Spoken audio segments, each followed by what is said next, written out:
I'm Alyssa Boyte. Jenny Glenn. Skyler Michael. Coach, you done it. You're going to that Elite Eight. Yeah. What's kind of going through your mind? Yeah, I just say glory to God. This group, the belief of this group.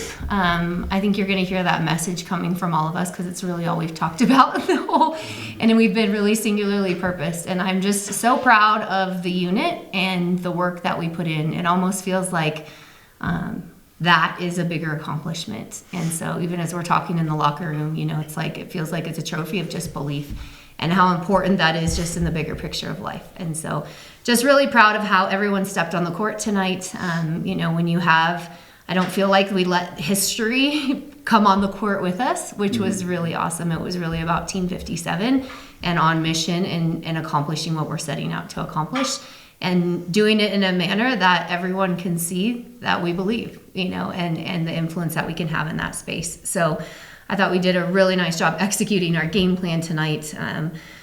Our blocking unit just coming up with huge plays to just alter their offense. It's a good team and they hit under 100 tonight.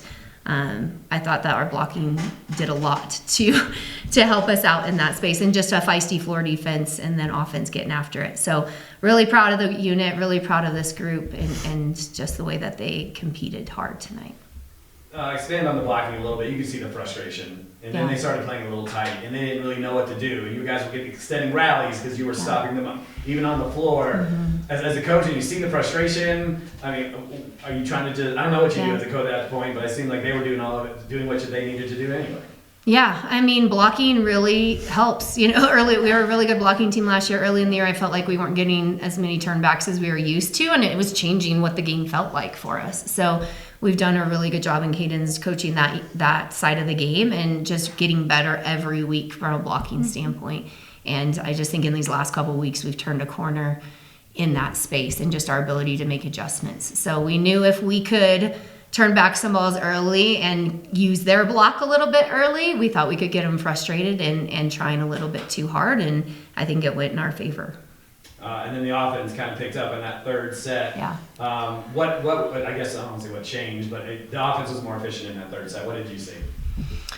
Yeah, I mean, haven't looked at the numbers, but yeah, it was the second set we just got higher. That tends to be what happens. But I thought our offense was aggressive all night. We were, when we were off speeding the ball, it was very strategic. It wasn't out of fear or panic. So we were just swinging all night, which is what you want to see, right? To win a championship, you need to have an aggressive offense and you need to have a feisty, really high-level defense. And we did both of those things really well tonight. Coach, ASU coach was saying they could not get you out of the system. As well as they served yesterday, today they just could not figure it out. Give a lot of props to your defensive backs and the centers to be able to put you in a position to hit at a high level despite what they were bringing at you. What would you say that? Two things there. I mean, we talked about them being an aggressive serving team, watching them serve against Mines last night. I thought we made some strategic adjustments to our passing lanes. And then honestly, our passers just stepped up and just passed with confidence tonight, which was awesome. And then when we were off the net, our setters or our second contact was bettering the ball, putting us back on the net. I mean, I think you saw Ani take that huge swing from Karina setting, all the way in the end line. So that's just confidence and authority when you're taking those kind of big swings because we're putting the ball back on the net. That's always a frustrating team to play. We've played those teams in the past, and tonight, thankfully, we were one of those teams. Just talk about Mia's performance. Big wrap on her leg. We saw her get hurt a little bit, but 20 digs the first two sets. She was a big reason why they couldn't. Their big guns couldn't finish tonight. She did an awesome job reading the court, picking up everything. Her vision was excellent tonight, and just her confidence. I can't speak enough how gritty she played. And it just doesn't matter how, we've talked a lot about that week. It doesn't matter this week. It doesn't matter how we feel. Everybody's beat up. Everybody's tired. Everybody has stuff going on. Everyone's sick. Not everybody, but a lot of people, And so it's like everyone's dealing with something, and so on cue. So, if we can't let that be a distraction or excuse. And so this group is just so selfless in that space and puts themselves aside and just steps up for what the team needs. Alyssa, you were part of the team last year. It just came up a little bit short against Angelo State. What did you see was the difference tonight? Yeah, well, I just want to start off, as Janie did, like, thanks be to God just for this opportunity to keep playing and to just keep playing, like, with this team. But we didn't let that affect us at all, like, even it being Angelo State again, because, like she said, the belief piece was there. Like, we believed that we were going to go 25-0, 25-0, 25-0 every single set, and none of the circumstances changed that. And so we just kept going at them, and then everyone just stepped into the battle, stayed confident, and just, like, clearly had a great time doing it, so. We thought you won. It gets changed, and you got to come back. That's a story of another kind where it changes. They win that set, and we're still playing at this moment. But you guys make sure you finish. What was it about your end game, maybe this whole tournament, where it was in those tight moments you guys were able to finish?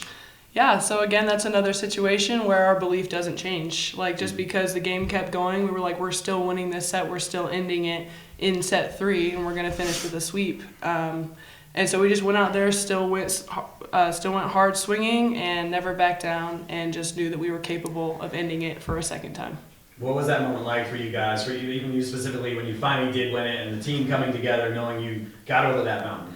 Just, I can't even use words, honestly, but like, since the beginning of the season, we've been talking about having that bigger mission, and, you know, we're doing it for more than ourselves, and so it keeps us in that, like, eyesight of doing it for, you know, a bigger purpose, and that doesn't, like, that helps us not hinder our belief. So just the feeling of all of us on the court together, and that's how it started. You know, we went right back to the locker room, celebrated together, and then we went back and celebrated with the people who supported us, because we've been in the battle together, and we just can't wait to continue on. How good is Ani? I feel like it doesn't matter. They knew she's getting the ball and they couldn't stop her. Mm-hmm. Yes. Ani is amazing. She's amazing, and she's just such, like, a consistent force for us, and you know, she comes at it super strong in practices. You know, she's just a steady force, and she gets all of us, you know, in that aggressive headspace, and she really wants the best for us, and so she stays really steady, and she focuses on how she's affecting us with, like, what her energy looks like and whatever, and so we really want to go into battle with her because she just drives us, and you know, we want to follow her, and then we all stay as one unit in that and stay on our line of belief as well.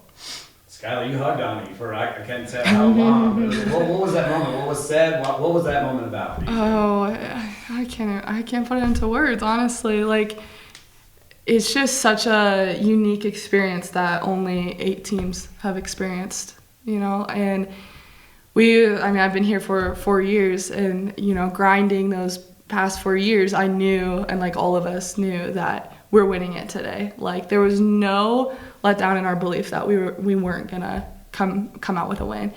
And yeah, it's just like me and her, like, super tight, super close, and so it's just a really, like, cool experience to just, you know, turn to her, and like, she's our only senior too, so just being able to embrace her and be like, we did it, like, we just made history, and like, let's go win a natty. It was good to see your block face again, the swag coming out of the blocks. I mean, how big was that for you guys today? Oh, it was huge. You know, like, right off the bat, Chris started shutting down their outside. Like, that gets in a player's head. And so throughout the match, it just was, like, pretty easy from a defensive perspective because she was trying to hit around our big, huge block. And, yeah, it's just a game changer when we can, you know, put our hands in their space. What was it like to hold that trophy with your team? Oh, so good. There's really no, like, words that I can use. Like, it's just, you know, glory be to God. Like, He is our strength and our weakness. You know, like, like Jenny said, we all have something going on right now, like, in the background that you guys don't see. And, like, He is our strength even when we were weak. Jenny, talk about Sky. I mean, her journey trying to get through being, you know, injured, and then, you know, the thing I noticed about her even just today is that she used to be a big ripper. It's just big swing. You saw her with that brilliant tip on the inside, you know. So I mean, to be able to still Brilliant tip. Scouting report. It was strategic. It was very strategic. But I mean, just seeing the growth in her and having to go overcome the resiliency and adversity, it shows about her character. Yeah, I mean, it's been a journey from a health standpoint and just being in and out, and she's just learned so much every time she's been out, and then Brink comes back even stronger. So yeah, just resiliency is a good word to use. And she's an experienced player, you know, she's been here, she's done it, and so when we need her to make big plays, she can do that. And I just really like her, her passion and leadership is something that was a turning point for us mid-season after some losses.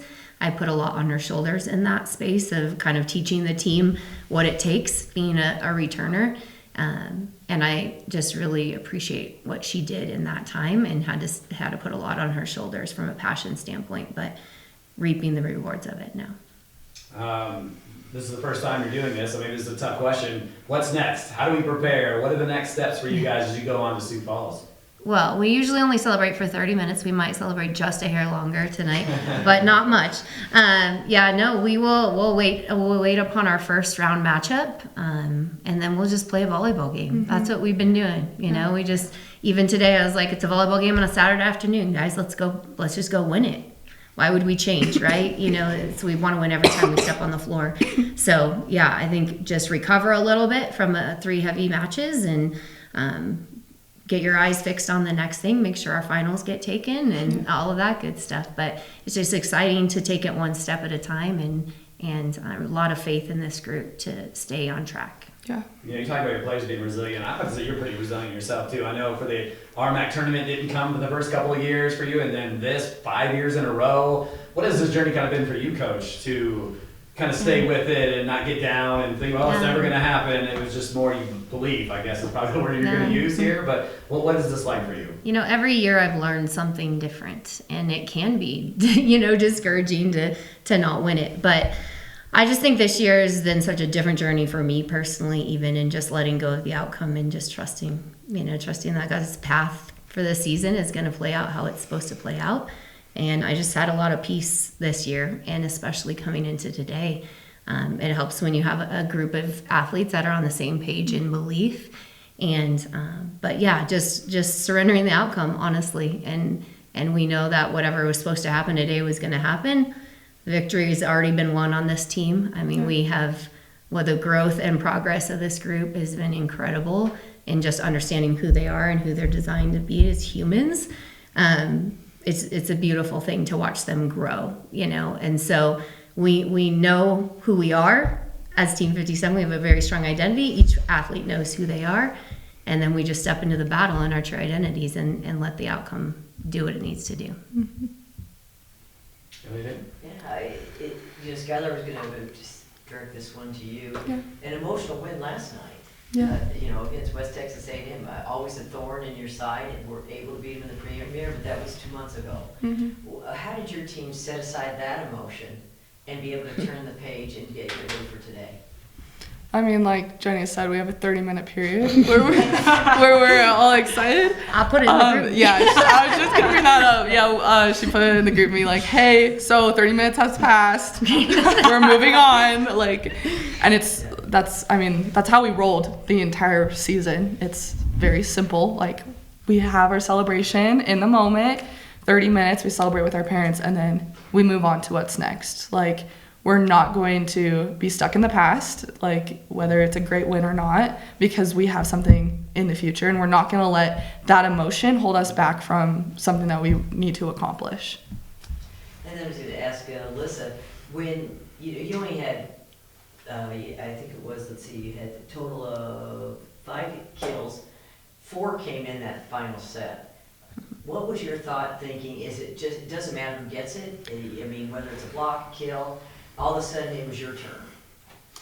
Well, I could not have done it if it were for Jenny and the rest of my team convincing me to just play as myself. And like she said earlier, like surrendering the outcome, surrendering the weight of performance. And, my performance alone doesn't change any trajectory of what anything looks like. And so that full surrender just allowed me to play as myself. And like I said, I couldn't have done it if my team and my coaches weren't like instilling their belief in me and just keeping me into the line of belief that we all have as a team.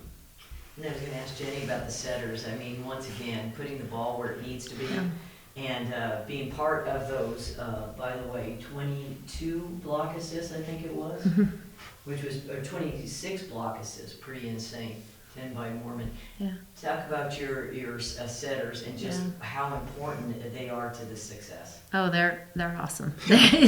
I mean, they like even just a scouting report a couple hours prior is where they're getting it, and they don't even have questions half the time. They're just like, "Yep, got it," and we step on the court and we go, and they pretty much do what I've asked them to do. So they just are super high IQ. They understand the game. They've learned how to be more creative, in their play calling and just pick the hot hitter at the right time. So just really proud of them. They have to process a lot of information, have to think and move a lot, which we talk about.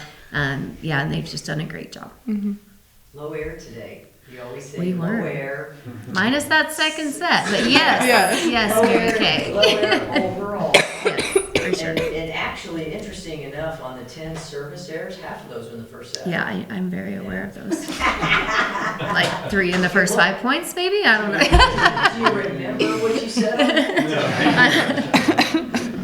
Or maybe you want to share that, but Yeah, no. nonetheless, I think it shows the response and how this team does show resilience. Yes. Anyone else? Going to Sioux Falls next, but just tell me what it's been like and how special it's been just to even play at home and the energy that you guys have felt from the crowd out there. Oh, everyone. I mean, it's great to be at home. Like, I wish we could have it here. We did host in 2019, but I just think having our gym and our people around, it was just nice to not be in a threatening environment, which is sometimes what we walk into. So it was just great to celebrate with our fans and not be just in a hotel room somewhere in Texas or somewhere. Just really great. But I'll let these two. No, the love and support that we have not only from like our parents and our family, but also from like the student athletes here that come to our games. Like I heard that the boys basketball team they have their game tomorrow because they wanted to be here to watch us, which is just so cool. I don't know if that's the whole reason, but that's what Liv told me. So, yes. It's just the bonus. Yes, exactly. So it's just, it's just such a great experience to win what we wanted, like accomplish what we wanted to accomplish for so long in our home. But like we're so good on the road too. I have no doubt that we're gonna go get this natty in Sioux Falls, and it's no different than getting a natty here at home. Yeah, like what she said, it felt great to be able to defend the home court, be able to sleep in our own beds. That was also great. But like they all said, like having the support of just our home, just support the parents and the student athletes and the students alone, it felt great.